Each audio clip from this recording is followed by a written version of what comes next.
የግል ተበዳይን ነይን ሸኝሽ በማለት ተሽከርካሪ ውስጥ በማስገባት በስለት አስፈራርተው ሞባይል ስልክና የአንገት ሐብል ወስደዋል ተጠርጣሮቹ። ህብረተሰቡ እንደዚህ አይነት ዝርፊያዎች እንዳይደርስበት መጠንቀቅ አለበት። ሰሙታላችሁ። ኮየ ፈጨ ውስጥ የተበራከቱት ማሳጅ ቤቶች ላይ ቅሬታ እየተነሳባቸው ነው። ባለድርሻ አካላት ምን አሉ? እዚህ ጉዳይ ላይ ሰፋ ያለ መረጃ ይዘናል። እናትና ልጅ ምሳ ከበሉ በኋላ ለጊዜው ምንነቱ ባልታወቀ ምክንያት በተከታታይ ሰዓታት ውስጥ ህይወታቸው አልፏል። ጉዳዩ በበርካቶች ዘንድ ከፍተኛ ጥያቄን የፈጠረ ነው። ይህንንም ተሰሙታላችሁ። በቦሌ ዓለም አቀፍ ኤርፖርት ጥገና ቦታ ላይ ከሰሞኑ የተከሰተው እሳት አደጋ ምን ነበረ እንነግራችኋለን። እንዴት ውላችኋል? አሃዱ ኒውስ ኤንድ ፖለቲክስ የዩቲዩብ ቻናላችን ነው። ከአሃዱ ሬዲዮም እንደዚሁ መረጃዎችን ይዘናል። እናንተ ወድ ቤተሰቦቻችንን አክብረን ይመጥናችኋል ያልናቸው መረጃዎች ብቻ መራርጠን ነው የምንነግራችሁ። ናርዶስ አለማየሁ ከእናንተ ጋር ቆይታ አደርጋለሁ። 7545 ሐሳባችሁን አስተያየቶቻችሁን መስጠቱበት ነፃ የአስተያየት መስጫችሁ ነው። ወደ ቀዳሚው መረጃ አልፋለሁ። ሰብስክራይብ እንዳይረሳ።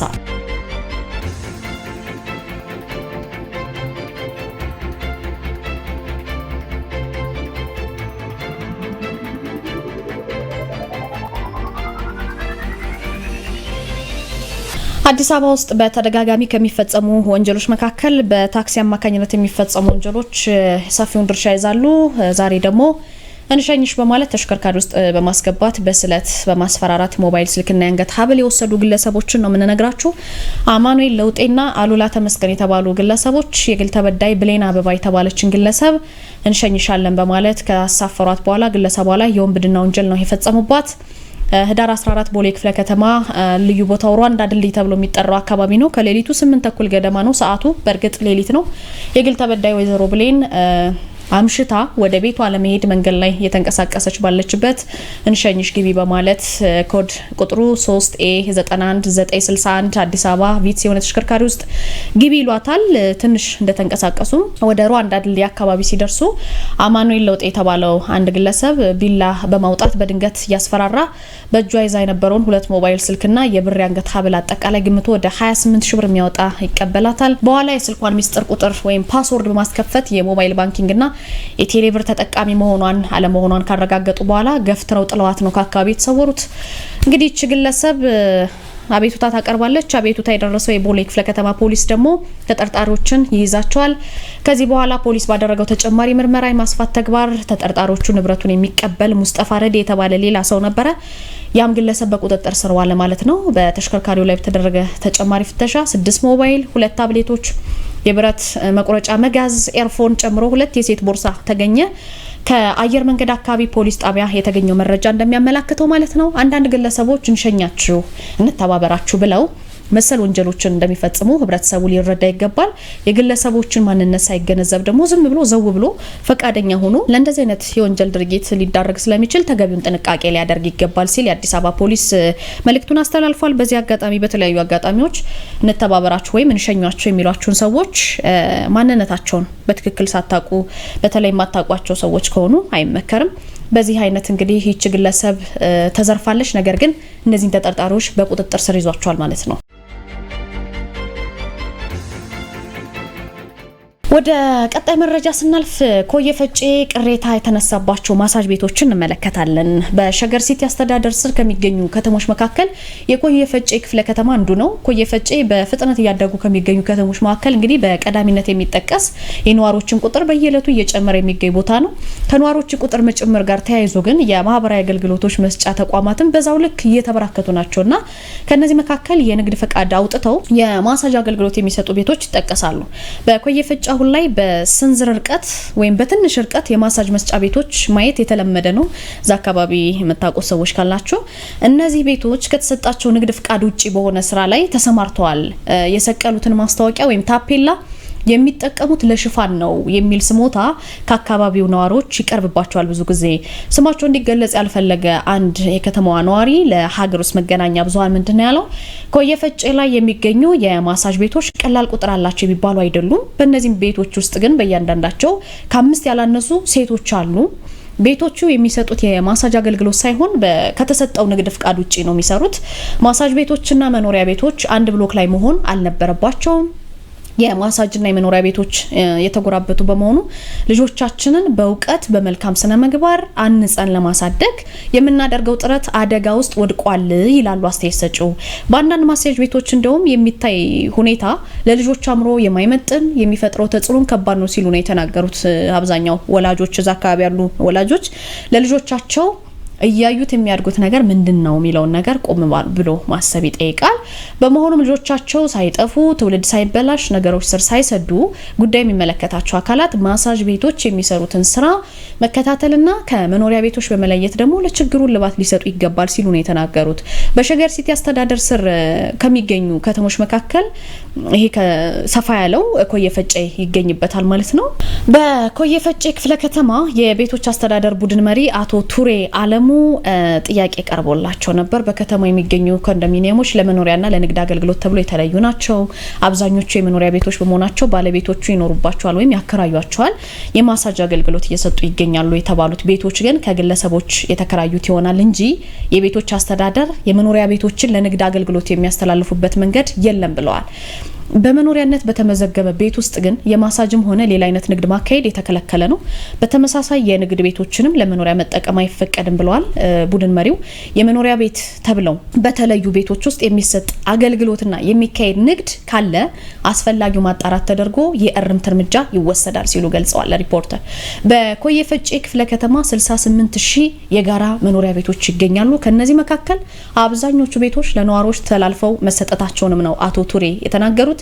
በክፍለ ከተማው የንግድ ጽህፈት ቤት ኃላፊዋ ወይዘሮ ልማት ተስፋዬ ደግሞ በጋራ መኖሪያ ቤቶች ለሱቅ ለሌሎች የንግድ አገልግሎቶች ይሆናሉ ተብለው የተለዩ ቤቶች ፈቃድ ሳይሰጣቸው በኪራይ እየተሰጡ ይገኛሉ።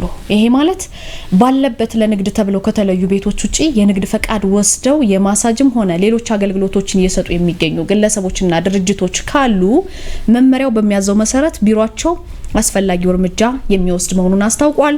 በዚህ መሰረት እንግዲህ በኮየ ፈጬ የማሳጅ ቤቶች መበራከታቸው ነው የተገለጸው። እናትና ልጅ ምሳ ከበሉ በኋላ ለጊዜው ምክንያት ባልታወቀ ጉዳይ በተከታታይ ህይወታቸው ማለፉን ነው የደረሰን መረጃ የሚያመለክተው። ፖሊስ የአሟሟታቸውን ሁኔታ በጥልቅ እየመረመረ ነው። እንደ ምስራቅ ሐረርጌ ዞን ፖሊስ ዋና መምሪያ የኮሙኒኬሽን ጽህፈት ቤት ኃላፊው ምክትል ኢንስፔክተር ካስያ አበበ ገለጻ ከሆነ እናትና ልጅ ምሳ ከበሉ በኋላ በተከታታይ ነው የሞቱት። እናትና ልጅ ታህሳስ 3 ቀን 2018 5 ሰዓት ተኩል መስጊድ ሄደው ሰላት ቆይተው ወደ ቤታቸው ገብተው ምሳቸውን ከበሉ በኋላ እናት ሻወር ለመውሰድ ወደ ሻወር ቤት ሲደርሱ አረፋ በመድፈቅና በመወራጨት ሲወድቁ የተመለከተች ልጃቸው በድንጋጤ በመጮህ የአካባቢው ሰው ሲደርስ ህይወታቸው ማለፉ ተረጋግጧል። ከሰዓታት ቆይታ በኋላ እንዲሁ አስደንጋጭ ክስተት መጥቷል ማለት ነው። በኋላም ልጅ እንደ እናቷ አረፋ በመድፈቅ እናቷ እንደሞተችው አይነት አረፋ ደፍቃ ስትወድቅ ወደ ካራሚሌ ሆስፒታል ለሕክምና በሕክምና ላይ ያለች ህይወት አልፏል። ፖሊስ የሟቾቹን አስከሬን እንግዲህ ለምርመራ ወደ አዲስ አበባ ወደ ዳግማዊ ምኒልክ ሆስፒታል ልኳል። በተጨማሪም ለምሳ የተመገቡትን ምግብ ምንድነው፣ የጠጡት ውሃስ ናሙናው ምንድነው የሚለውን ናሙናውን ለኢትዮጵያ ምግብና መድኃኒት ቁጥጥር ባለስልጣን በመላክ ስለ አሟሟታቸው ምክንያት ሰፊና ጥልቅ ምርመራ እያደረገ መሆኑን ነው የሀገር ውስጥ መገናኛ ብዙሃን የዘገቡት። ከሰሞኑ በቦሌ ዓለም አቀፍ ኤርፖርት ጥገና ቦታ ላይ ተከሰተው እሳት አደጋ አለ።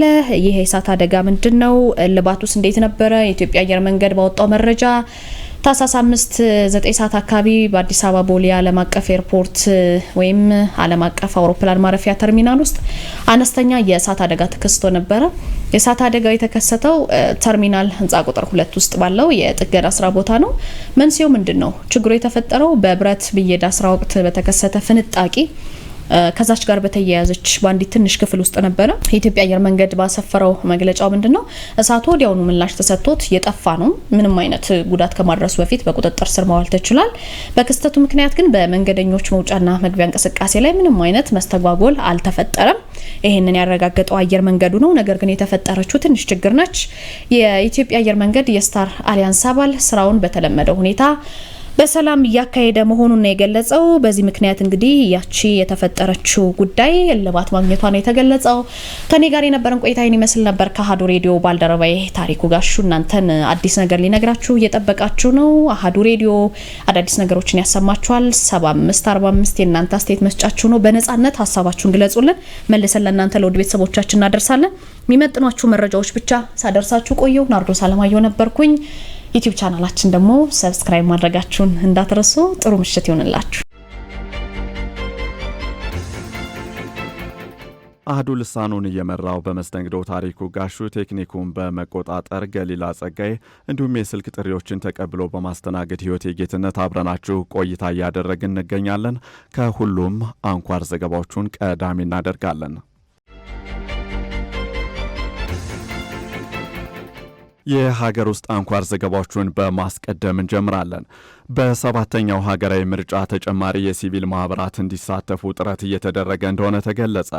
በተያዘው ዓመት ግንቦት እንደሚካሄድ የጊዜ ሰሌዳ በወጣለት በሰባተኛው ሀገራዊ ምርጫ ከተመዘገቡት በተጨማሪ ሌሎች የሲቪል ማህበራት ተሳታፊ እንዲሆኑ ከኢትዮጵያ ብሔራዊ ምርጫ ቦርድ ጋር እየተነጋገረ እንደሆነ የሲቪል ማህበረሰብ ድርጅቶች ምክር ቤት አስታውቋል። የምክር ቤቱ ፕሬዝደንት አህመድ ሁሴን ለሀገራዊ ምርጫው ግንዛቤ ለመፍጠርና በታዛቢነት ለመሳተፍ ፈቃድ ከወሰዱት በተጨማሪ ሌሎች የሲቪል ማህበራት ፈቃድ እንዲሰጣቸው ንግግር እየተደረገ እንደሆነ ገልጸዋል። በተጨማሪም በምርጫ ወቅት ድጋፍ ከሚያደርጉ መንግስታዊ ያልሆኑ አካላት ጋር የሚሰጡት ድጋፍ ተጠናክሮ በሚካሄድበት ሁኔታ ላይ እየተወያየ እንደሆነ ፕሬዝደንቱ አቶ አህመድ ጠቁመዋል። ፕሬዝደንቱ አክለውም ሀገራዊ ምርጫ ለማካሄድ ሰላም አስፈላጊና ወሳኝ መሆኑን ገልጸው ምርጫ ጠንካራ ሀገርን የሚወክልና ህዝብን የሚያስተዳድር መንግስት ለመፍጠር አንዱ መንገድ በመሆኑ የመገናኛ ብዙሃን ለፖለቲካ ፓርቲዎች የክርክር መድረክ ከመፍጠር ጀምሮ መራጩ ህዝብ የመምረጥ መብቱን እንዲጠቀም ሊቀሰቅሱ እንደሚገባም አሳስበዋል። በትግራይ ክልል የሚንቀሳቀሰው ሹም ተንቤን የተባለ አዲስ ክልላዊ ፓርቲ እስከ መገንጠል የሚል አንቀጽ የተካተተበትን የህገ መንግስቱ አንቀጽ 39 እንዲሻሻል እንደሚሰራ አስታወቀ።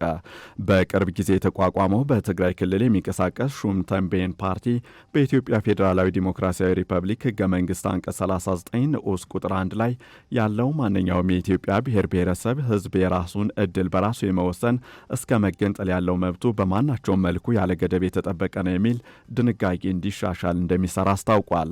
ትናንት ታኅሳስ 5 ቀን 2018 ዓ.ም የምስረታ ጉባኤውን ያካሄደው ሹም ተንቤን ፓርቲ ከሌሎች በትግራይ ክልል ከሚንቀሳቀሱ ፓርቲዎች የሚለየው የቀይ ባህር ተጠቃሚነት ላይ ባለው ጽኑ አቋም እንደሆነ ተገልጿል። የፓርቲው መስራችና ጊዜያዊ አስተባባሪ አቶ ገብረ ሚካኤል ተስፋዬ ፓርቲያቸው አሁን ያለው ቋንቋና ባህልን መሰረት ያደረገ የክልሎች አደረጃጀት አንድነትን በሚያጠናክሩ ሌሎች የፌዴራል ስርዓት አይነቶች እንዲቀየር እንደሚታገል ለአሃዱ ተናግረዋል።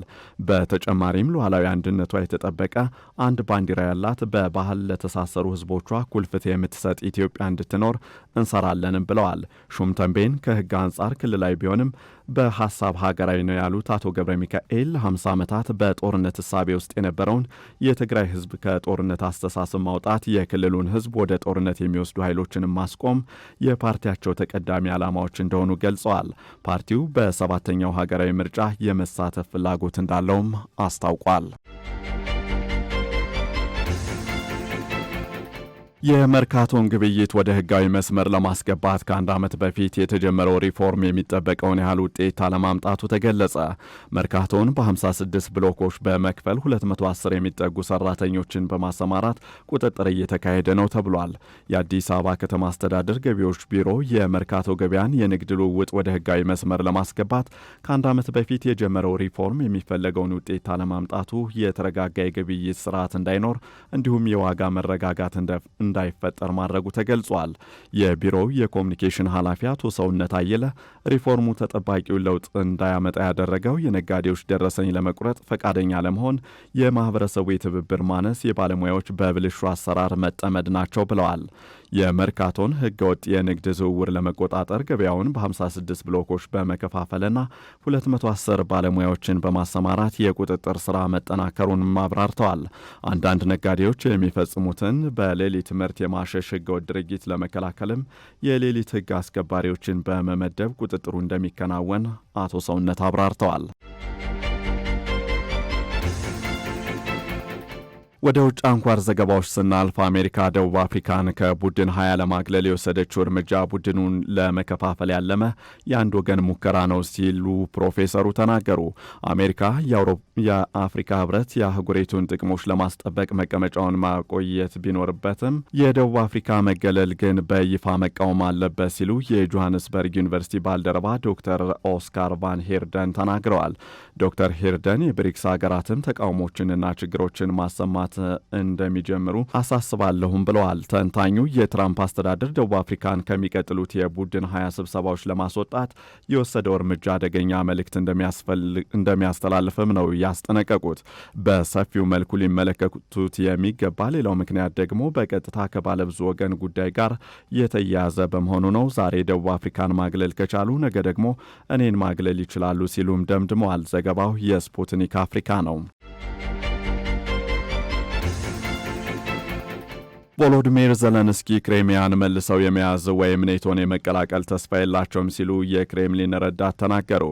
ሩሲያ በዩክሬን የእልባት ሂደት ላይ ያላትን አቋም ግልጽ አድርጋለች፣ አሜሪካም ይህንኑ ተረድታለች ሲሉ ዩሪ ኦሻኮቭ ለሩሲያ ሚዲያዎች ተናግረዋል። የሩሲያው ባለስልጣን በተጨማሪም የግዛት ጉዳይ በፑቲንና በዊትኮፍ የሞስኮ ንግግር ወቅት በደንብ ውይይት ተደርጎበታል ብለዋል። ሩሲያ የግዛት ጉዳይን ጨምሮ በዩክሬን የሰላም እቅድ ውስጥ የሚካተቱ ተቀባይነት የሌላ ቸውን ማናቸውንም ድንጋጌዎች ትቃወማለች ያሉ ሲሆን ዩክሬን ወይም የአውሮፓ ህብረት በዛሬው ዕለት በሚያደርጉት ምክክር ላይ ዩክሬን የሰላም እቅድ የሚያበረክቱት ማንኛውም አስተዋጽኦ ገንቢ ይሆናል ተብሎ አይታሰብም የሚል ሀሳብም ሰንዝረዋል። ዘገባው የስፑትኒክ ነው።